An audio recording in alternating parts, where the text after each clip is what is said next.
Okay, like I said, I'm going to take this out of the anti-static bag. So basically, so this is your motherboard, so be careful with this. This is your whole brain of your operations here. So I'm going to take it out. I'm going to set you down. Okay.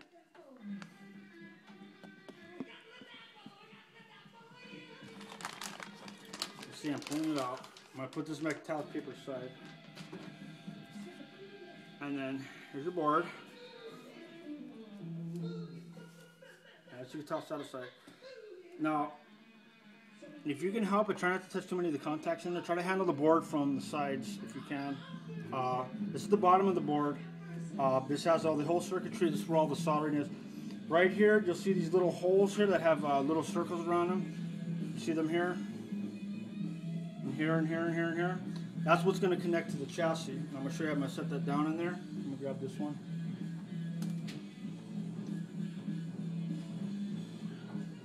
Here's the inside of the chassis. And then you can see, like I said, the holes in the board. See, there's one there and there. This camera nuts it first. So I think I'm going to grab the other one. So give me a second here. I'm going to set this aside. Made a lighter out of me. Alright. Now here's the inside of the chassis. I'm going to set this down. There's the holes on the board. So what I want to do is I'm going to set this down nice and easy. Now you got to slot up the board with the slots on the back. You can see back here. See back here? These areas is going to be where this is going to protrude out of the back of the tower. You see that? Okay. So you're going to set it down flat in there. So you see that's the front, bottom, top. So you're going to line up your screw holes. You see the pegs? See the pegs down in there? You see the holes here? We're going to slot them and line them up. So basically you're going to set this down nice and easy. And just line up your little holes there with your little pegs. And you can see as I pick it up and move some of your wires out of your way, of course. And then just line them up. And see how it's lined up right there? And you can see this one lined up there. And you'll see this one will line up here too. But sometimes the boards, depending on when you buy them, they could have the slots in different places. Or sometimes the board can be too big. But with this particular board, you see it has slots there and there, but it also has slots here, but there's nothing there, so that's why they give you the extra, the pegs here. So I'm going to pull out here because you want to have your board supported as much as possible because it's going to run all the, it's going to get everything going on it like a highway.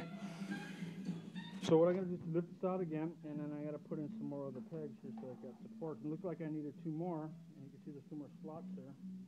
So basically what you want to do is just set them in there. You can see I have the slots here, so I'm just going to screw that in there. You can go finger tight with these, it's not real crazy. And I'm going to set the other one in here. And different boards have different sizes, like I said. Some are longer, wider, shorter, fatter. But that's why you have these pegs, you can adjust them a little bit, and that's why you'll see the slots in there. That's what they're for. Different holes. So don't think it has to fit right away, and that's just for different size boards. Everybody's got their own different type of need for their computer, what they want to build it for or whatnot. Okay. Now we should be pretty good with this. I'll line up these holes. That's good there. That's good there. Now, you see they're all lined up there, there. You got there, you got there, then you have there, and there.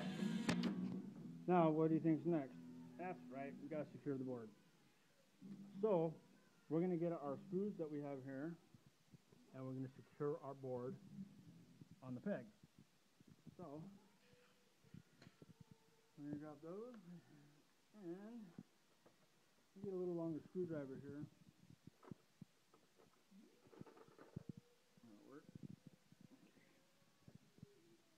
And so we need 1, 2, 3, 4, 5, 6. We need 6. Now the computer, the motherboard screws are pretty identifiable because they have the. Sometimes they have a hex head like this one, but these in this case, it's going to be the more of a flush head because it's going to sit on the flat, which means it's going to be these ones here. Which you can see they're not too long, and they're pretty flush on the top, so when you screw them in, they're going to be pretty flush. Oh, not that one, but this one. As you can see, it's kind of flat. I'll show you an example. I'm going to put in the one here, and drop it down in there. I just sit it in there and just get the screwdriver and just kind of feed it in. Like I said, don't force it in. Just kind of feed it nice and gently. Treat her like a lady and she'll be fine. So, there you go. So you just kind of screw it in there. Now sometimes these screws will have little, like a, you know what a valve cover gasket is on a car. They have that type of material. It's like a cork or cardboard type of material. It's not conductive, but some of these screws will have a non-conductive paint on them already. That's why these are black.